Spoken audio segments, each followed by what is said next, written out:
Yeah, come on, share one self.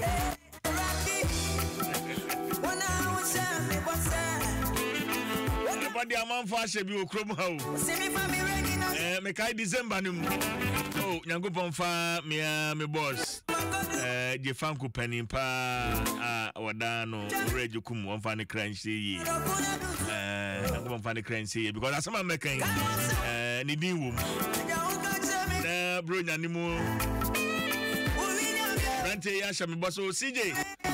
Ubenya namare aponche. Na drew home friend line ya. Free phone my friend.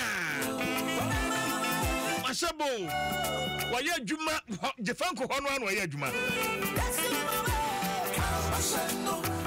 Mashabo.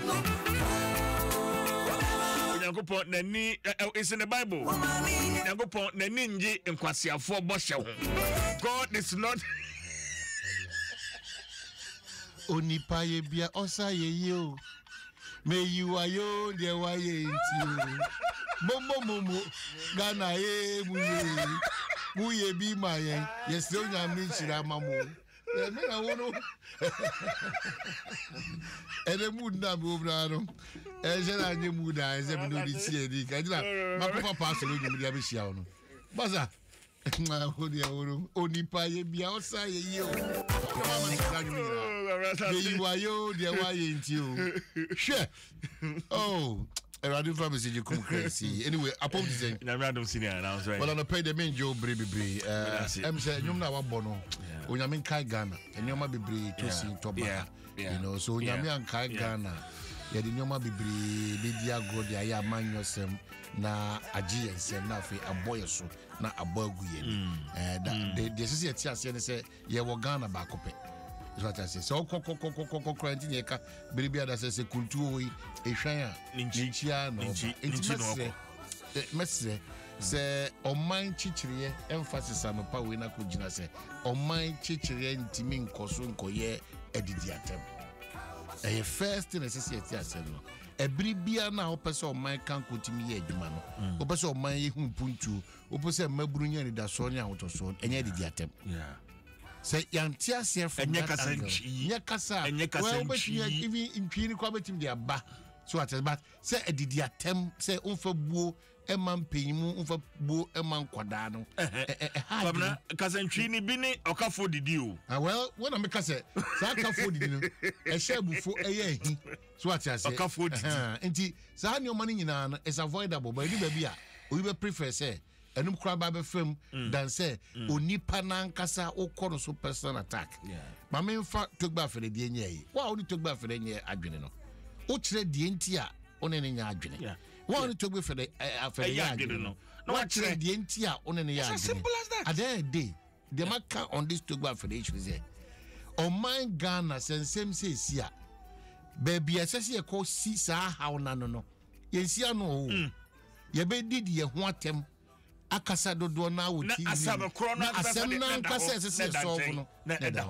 so I have continuously been asking say edu bre sese ebusa say Council of State wonu hu hia anase wonu hu hia se wonu hu hia omu dwumadi omu di maman no sese esa kire mu anase sese maintenance ya afei nso ase e di source o masika krakra esika sem no enwa asem say na sese esika no but ye ni sa ankomo we ye nka sa ansem we asem na beto dwa no na togba fe no why see na togba fe no we see na togba fe no be kwakusia na but problem is that me control Council of State so and she say Ghana ne togba fe do ananya de oti what say anything and she say Ghana dia to so bibia babe Council of State member no so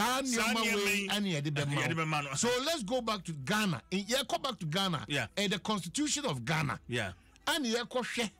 Ni akase da bi baby adui. ABS sachira bi ba. Either Article 71 and as a Ghana ye mre kunu baby. Ni edi sa ankomo no. Say solve we problems from this angle. Kwasi be ko enso still no gina kwantia. Mesre. Mere santi nyina ye ha o yentimi nsia no nyina na ye say ye kasa na ye adwuma kuma bi.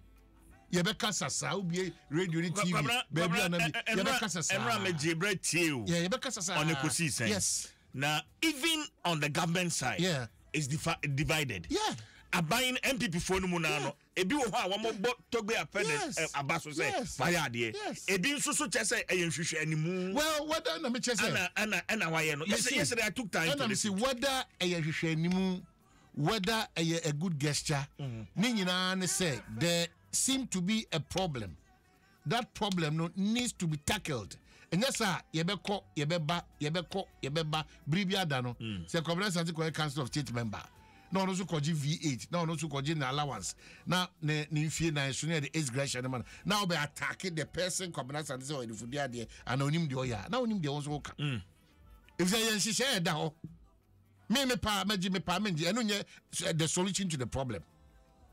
Eti media me susu say adwento aba nyina ni nyina na ye bom anyini but the remember mine na timi anyini ye gina ne naso no ene se bribia da asem ba ye hwe ni ba bia asem ni free ba ni ntu ase say ade aye mpa ye nsi anokwan say ade aye pa ye mia nhihye ni ne muntimi nda ho yie ankoye sa na say koye ti se bribia da ye be bibia amanyo sem will take advantage politically of every situation there. Problems of the country na say solve no ye ntimi solve uye no free honoma I say school feeding secretary caterers en akatua ya ka to the extent that akatua yes 68 working days no ya mo 12 working days and then almost say and na mete ma me no da no na o mate atua o say and ye beto say hu nu aduane a won be hwe aduane no eno kra no omo ni hu sa akwanya no ma me ni ka mo nya we de tieni ma me ni ka aduane sija so ye de ban kore ye be ka bia mo but ma ye ni ka mo ntia ase ye hwe agu obia ni ho oye caterer so obi gitum so on de obeji 12 days na no aduane na obia ni ho oye caterer o tumi so obetima ko hwe obi aduane agu omo fa nto mutim esa wa betu sa na mo no nipa ko bia betu sa na mo no emra ne obedi se de se fata no kra ne se wa ye adwuma o se fata se etua woka no kra trodo ba o eno nye e ma utumi se Kwabena Asante se ono de school we no de obekwa so anu na aduane de amasa school na wo no free upem eka se nyina adwuna ko benkro nti no se wo no ade a wo yi amanti wo behwe maduane egu there be it's not that's not how we solve the problem ye ma me sisila dapa mesre so ono de Nsem ka enye den nanimu nyam de se ma sisila dapa se nyame anim ne busumi mienu akatua de ye de mu to na makomako 12 days mawa yi na emuso ovrem nti ye besre se onu ntua na mo ohare so na ye ma wonu suku ya de hye omo suku no sa school feeding secretariat won komo ade bia back and forth yen hwe na yen clear sa ade no nyede enfri ho na men kai finance minister so say works and housing ministry for some the krata bre no a omo koso omo kai ni say omo sika sema abedi ho no nyina no omo na mo ntuo ni nkita ode omo no madi no omo bu omo ni aguso ye wo sutobrem eti so omo hwe na omo fa works and housing ministry sika amomo bribia do omo sika di ho no me ba Kwabena na je say who say honorable attach raising issues but attach on the problem here was that Nesikama it is that ministry me name so obi obeko obi ano the finance ministry and the minister is it deliberate atra official relationship echo personal issues I don't know because the attached administration that was the major complaint now as so watching so can krata it's also making they say even with that to the effect Ministry of Works and Housing put in reminders that as a sabuma is kabutri bi ne tibiri ko nso yiri fa ye wo enkran titiri nkran potema ebesi ne enu nti na ya na nipa bitimi nya akukuduru se ye kan say ye prioritize ye nyoma se ye wo sika timi kotua cathedral ka and this afternoon grano nyoma e be pie wo cathedral ne same no we have a conversation na say ye nya sika nso yiri fa ye manfo. That's where it comes to question say sebi ye wa de nyina ho kwan and so ye nyina na fatae ana de to so biem ana monto na ye tu sebi e ba say na obu say na de pa ni botae ni nyanse wo mtia e ritu sa na mo we so those are the critical matters etimi na migidie mu no mesre say so nyame ambema medi bia man ya hweboko na pemia mienu miensani we shooting is lesbia esisi wo ija demo etimasre me de me koso amasre se yen nyina yen nwene Ghana ho yen no Ghana yen susuma amanyo sema eni nyina so papa bia empapa identity yentem ankoye sa na de bia da na yekoye amanyo sema o Ghana emfaso de asese nya no yentiminya ma me nchia piaga wo metie ne kache ono ampa nkoma ma me hwe se wa ba piaga ono ampa piaga is not here nana ba fo wa e no wa ha mechia no obia je so wa ha obia je ono no kwa de ko hia wo choba bia se wo confidence o ma free soldier for no position e call baby for e kuma se obia je mne ko hia yes ana wan bi me se o kan confidence no ko hia Isaac je so Isaac so na no so e ko hia wa ye bia se e wo tano so teacher kujo kwale is a problem what say teacher kujo problem say tepa school ba ko bia o de betu manim eno so bona ko problem na wan bi Omanhene they say I was sick to near Boma no for aba oh sorry ani ebo Omanhene Kwabena Asante Omanhene Kwabena Asante Omanhene Kwabena Asante yeah so wo sorry okasa wo ntwa so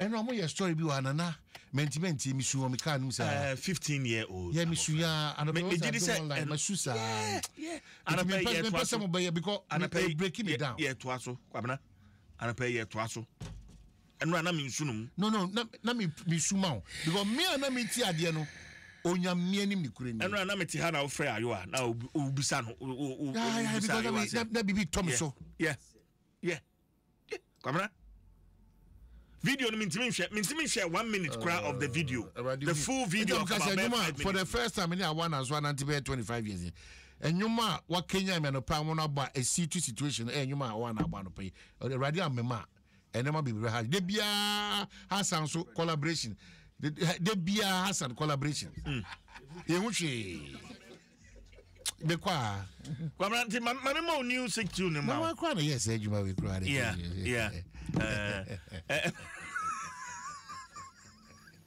Ebwakra megino Omanhene Kwabena Asante Omanhene Kwabena Asante Omanhene Kwabena Asante what can I say what carry I want